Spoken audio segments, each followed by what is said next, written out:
Hey YouTube, Dark Richician of Team Sources here, and in this video I'm going to be counting down my top 10 favourite Link monsters.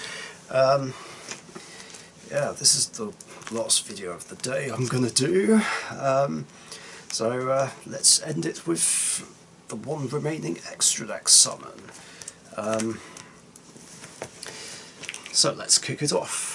So, starting things off at number 10 is Flame Administrator, something which I used to play quite a lot in my Cyburst deck, before things like Clock Spartoy, Security Dragon and Cyburst Witch came along. But Flame Administrator was a great go-to Link too. Just needing any Cyburst monsters, powering up my Link monsters by 800, including himself.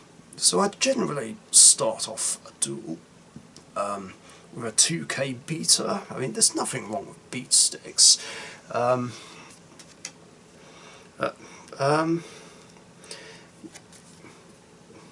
it's still definitely a cool, fun card to play. Better links have come along since then, but yeah, Flame Administrator was still a worthy asset in Cyburst, definitely. Coming in at number 9 is Gaia Saber, the Lightning Shadow, one of the most generic Link 3s in the game. A pretty good alternative to Decode Talker, and is more generic than Decode because you can use any monster really. It's something that was played quite a lot, quite early on in the Link era. I actually did play it in my Dark Magician deck for a while. I also found it quite funny when Shieldwing David would use Ojama Trio against me, like which he has in Blackwings for some reason, and I was like, oh, thanks, it's free Link fodder for Gaia Saber. So yeah, that would be something I'd advise against doing against me when I play Dark Magician. I haven't got him in my Dark Magician deck currently because, well, I've got better Link monsters in there now, but Gaia Saber's still a cool Link 3 to go into, quite strong in terms of attack, can still be played in anything, so definitely worthy. And coming in at number 8 is Link Kuriboh, like one of the best Link ones in the game. A very cool defensive option, very easy to summon, and can just keep coming back again and again. Well, each turn that is, just by sacrificing any level 1 monster.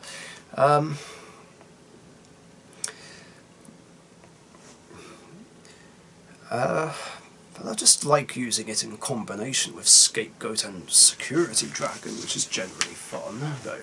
End phase Scapegoat, change 1 token into a Link Kuriboh, change 2 into Security Dragon, and bounce a monster, and then do whatever, really. Yeah, it can even be played in stuff like Blue Eyes and Red Eyes, just to help out the big guys. Just change one of the level 1 tuners into this guy, like White Stone of Legend or White Stone of Ancients, and get their effects off, or change Black Metal Dragon into this guy, then get a search of Black Metal. Yeah, it's a fantastic card. Very much so. And then coming in at number 7 is one of the more powerful big guys, Borrowload Dragon. Such a cool, awesome card. Not just in rockets, but pretty much anything really. just having targeting immunity from monsters, which can still be very helpful nowadays. I find it's really great against Burning Abyss, because Farther can't get rid of it. The Nightmare Unicorn can't get rid of it. And also things like Firewall Dragon and BLS Envoy of the Beginning can't get rid of it. And I also like taking monsters and using them for whatever. If I can, I'll generally use this as a material for another extract summon if I can keep that taken monster on the field. And it helps weaken other monsters as well, just so mine can run over them. Definitely worth playing in pretty much any deck if you can, especially since now it's a structured at common and shouldn't be as difficult to get as it was like in late 2017, early 2018. And coming in at number 6 is Firewall Dragon, the most offensive of the Boral links. Like the Firewall Dragon that can just end games, like in the right situation. Like there's many ways you can just go into this guy, even turn 1, depending on what deck you're using. Yeah. I mean, the battle immunity is nice and everything, but it's just the fact that it can run over basically anything, which makes it very good. Yeah, and just the extra attack effect is quite nice, provided there's a monster to change to defense. I mean, there isn't much else to say about it, really. It's also an absolute must in a lot of decks. So I don't know what it's valued at right now, but I mean, it might be a bit hard for some to get, but if you can get it, it's fantastic. But there are, of course, cheaper alternatives. And coming in at number 5 is another link for that runs over most things, a Crusader Mech Knight Avramax. Well, I say most things, it just runs over any special summoned monster, which is really handy, and gives my other monsters protection from attacks and effects that target.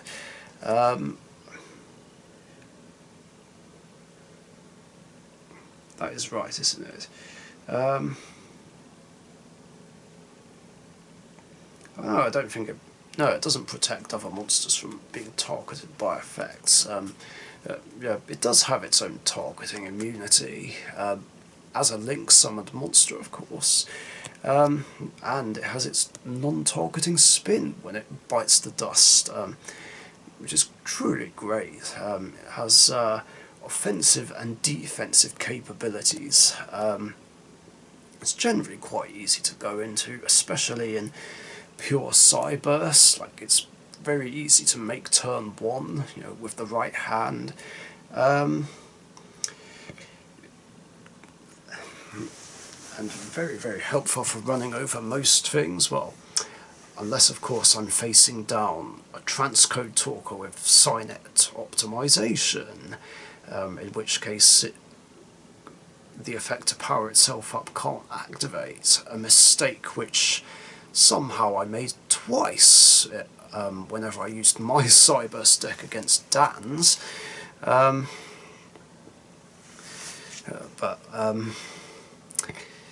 All the same though, in every other situation, it is a cool card. Probably not so fun if you're on the receiving end of it though, or me. Mind you, I don't think I've ever been on the receiving end of an Avramax, as far as I remember. But yeah, it is what it is. And coming in at number 4 is Firewall Dragon, one of Playmaker's signature monsters. I've always liked Firewall Dragon. He's an awesome card, but unlike competitive players, I never used him for FTK, OTK, and lockdown purposes. Like I used him for other things. Like, I do like its special summon effect. I like being able to bounce monsters depending on how many are co-linked with him. Yeah, it was a lot of fun just getting doing all these things with my Cyburst deck. I even remember I had him in Dark Magician because I could, although it's not easy making Link 4s in a Dark Magician deck. I guess maybe it is nowadays, but not so much like 2 to 3 years back. I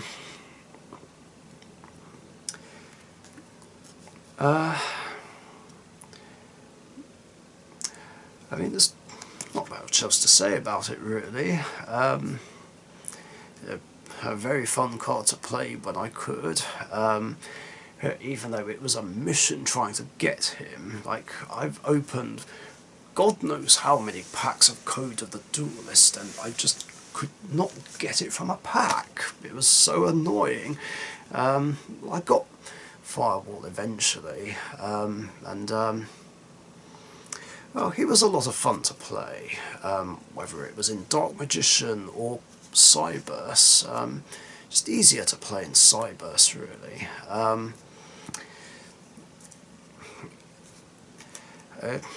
Can't play him anymore, unfortunately, because like I said, competitive players just used and abused him for OTK, FTK and lockdown purposes. Like, I swear Firewall just got the blame for everything before it got banned.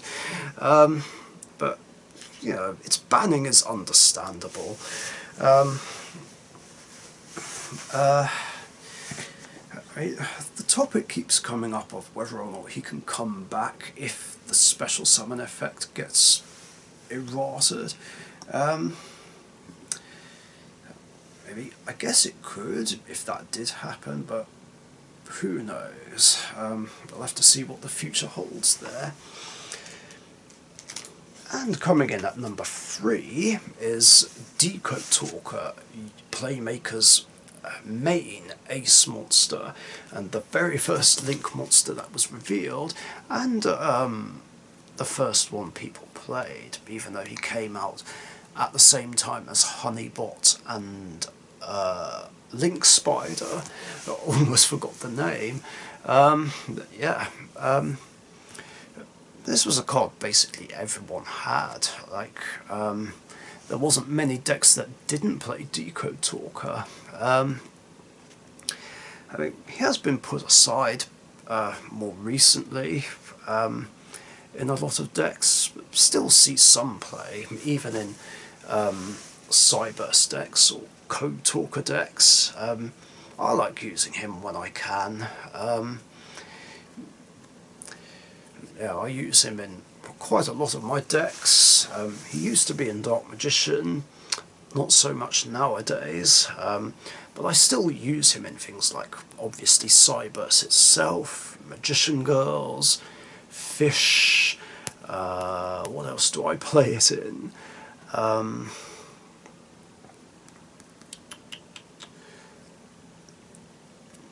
I don't have him in Summon Skull anymore.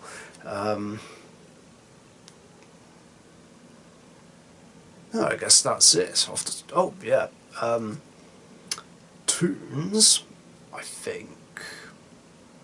Yeah, definitely Toons, even though they don't use the extra deck that much. He's still worth having, and his effects are really great as well, just gaining power-ups from monsters at points to attributing it to negate effects that target. Yeah, he's truly awesome. And in at number 2 is Power Code Talker, one of the more fun Code Talker monsters, and the most generic out of all of them, because like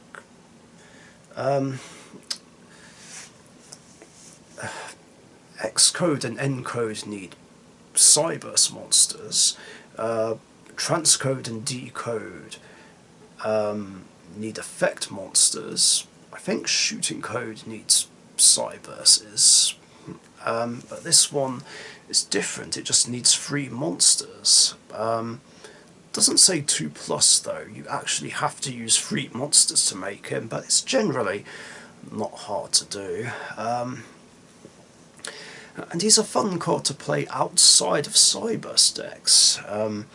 You could also make him with tokens. Like, I even thought about siding this card in Dark Magician, in case I was up against anything that played Ojama Trio, because I could do what I did with Gaia Saber and be like, oh, you've given me some Ojama tokens. Thanks, that's free link fodder for Power Code. Cheers, much appreciated. And although he's 300 attack points weaker than Gaia Saber, he has a couple of very good effects, just negating like an effect monster's effects, and can double his own points simply by tributing a monster that this card is pointing to. It is a lot of fun to do. I like playing him in whatever deck I can, really. So far I've only got him in Magician Girls and normal Pendulums, but still, it's a card I love playing when I can. And finally, in at number 1, my favourite Link monster in the game, which I'm pretty sure I did mention in another video, is Blackluster Soldier, Soldier of Chaos. Like, this card is formidable. Now, I didn't think too much of him at first, I have to admit. I thought, okay, it's something BLS decks can use. But then I just read it over and over again a lot more, then started to see its potential, especially when it rose in price and became one of the most expensive cards in Battles of Legend 3. And I could see its potential, and I was like, ooh, I could actually use this in Dark Magician if I wanted to, because obviously Dark Magician is a level 7 monster. And I even remember, although I wasn't after it when I did my box opening, when I went to Margate last summer, and went with Neo Nexodus to his locals, I bought a few packs, including some Battles of Legend 3 packs. I must have spent about £40 on packs, and this at the time was worth £50, but has gone up in price since then. I bought those packs hoping I would pull it, and sure enough, I pulled it from a pack. Like, I was like, oh my god, yes. And Liam was like, oh, so jammy. Well, that was the polite version of what he said, basically. I was like, yes, I made more than my money back. And I instantly put it in my Dark Magician deck, and has been in it ever since. And although I don't need Link monsters to like have multiple fusions and exceeds on the field when playing that deck, I still keep it in here because I really like this card. It's generally quite easy to play in Dark Magician. Like, I feel like it would be wrong not to play it in there. Just have another kind of Yugi's monsters in there. And I do want to get this card for my Red Eyes and BLS decks, and actually want it for this collection of favourite Link monsters, because obviously this is the only copy I have, and getting a playset for those purposes is just easier said than done. So hopefully quite soon it'll get a cheaper reprint. I'm just going to put it in the slot that it would be in for now, just so I can show them all off in collection form. There we go. This is what a complete top 10 favourite Link collection would look like if I had a spare Blackluster Soldier, Soldier of Chaos! But anyway, that is the list of my top 10 favourite Link monsters. I hope you guys enjoyed. If you did, like, comment, share and sub if you haven't subbed already, and let me know in the comment section down below what your guys' favourite Link monsters are. And on that note, I'm going to put all these on the laptop now, and then call it a night. So thank you very much for watching, stay safe, and I'll catch you guys later. See ya.